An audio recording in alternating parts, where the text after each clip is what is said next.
What is up, everyone? Welcome to the channel. If you're new, hit that subscribe button. So it looks like Devin Haney that pulled up on Max Kellerman because Max Kellerman been on a little bullshit. He wasn't properly recognizing Devin Haney as the undisputed lightweight champion of the world. You know, a lot of times these stations and stuff try to, you know, do little sneaky shit like that. But let's see what's about to go down. As in boxing, all the sanctioning bodies and divisions, that's the lightweight champion of the world. The what? The undisputed lightweight champion of the world, as in no one has a legitimate dispute or could possibly have a legitimate dispute. Congratulations, champ. When I tweeted that you were the lightweight champion now, you tweeted back at me, undisputed, right? Why is that important to you? Because I knew what you meant when you said the, but I wanted to put the emphasis on undisputed because, you know, before it was a lot of email champion going on. But email champion, but that's cool and all, but the person that held that belt relinquished the belt in order to get out of fighting Devin Haney, who was his mandatory, which was Vasily Lomachenko. Lo and behold, full circle comes back around. Devin Haney has all the belts, and now they're trying to get Loma to fight Devin Haney when he comes back from Ukraine, which is kind of ironic, right? Now it's no dispute because I have everything, including email still. See, when people say email, what they're referring to is you were a mandatory contender in a sanctioning body. They were putting you on pause. And so you never got to win the championship in the ring against the champion. It's not they your fault. created You were that waiting your bullshit turn. franchise. So people like me, I never called you email champ, are like, let me see him win it in the ring.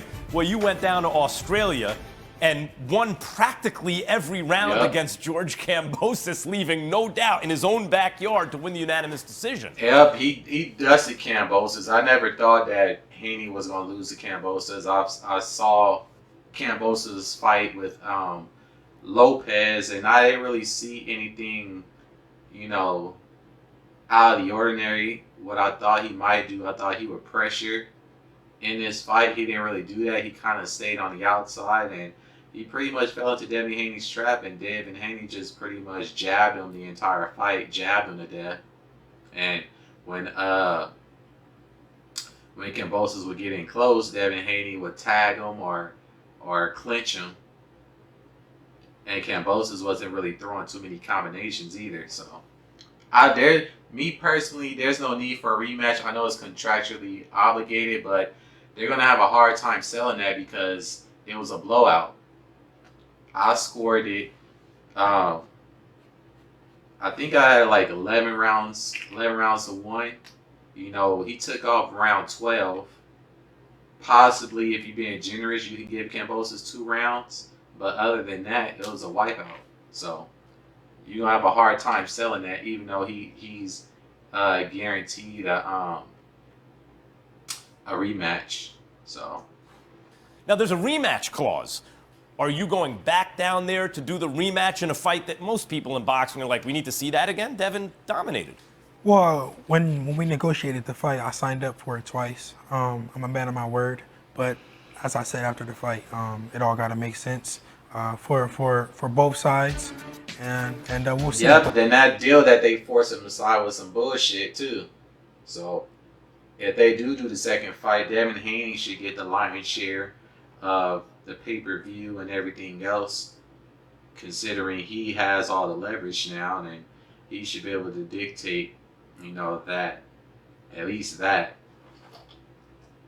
But I'm not ducking or dodging nobody. I want to make the biggest fights happen.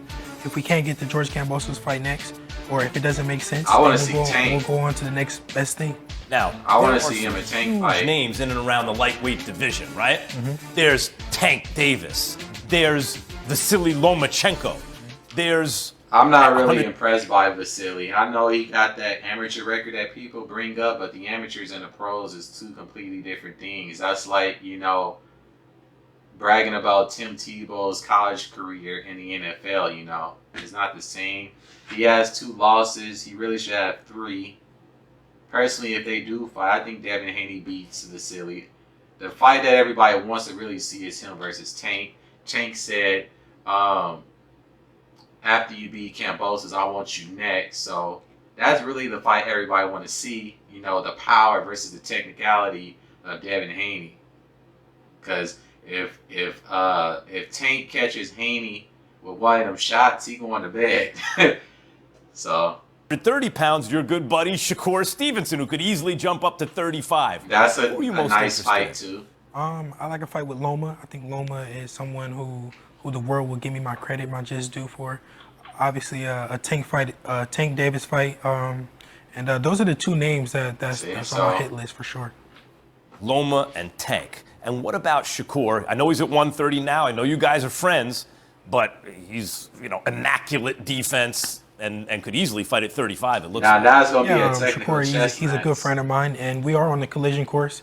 And eventually we're gonna meet up. But right now I'm focused on the guys at 135, and we'll see what happens next. Before I let you go, so you spend a couple years, right, hearing from fans, email champ, as you said, and then you go and you risk. You may not have seen it as a risk. Oh, I'm better than that guy. But you might win 7, 8 rounds if you go to the other guy's hometown halfway around the world, and they're not going to give you a decision.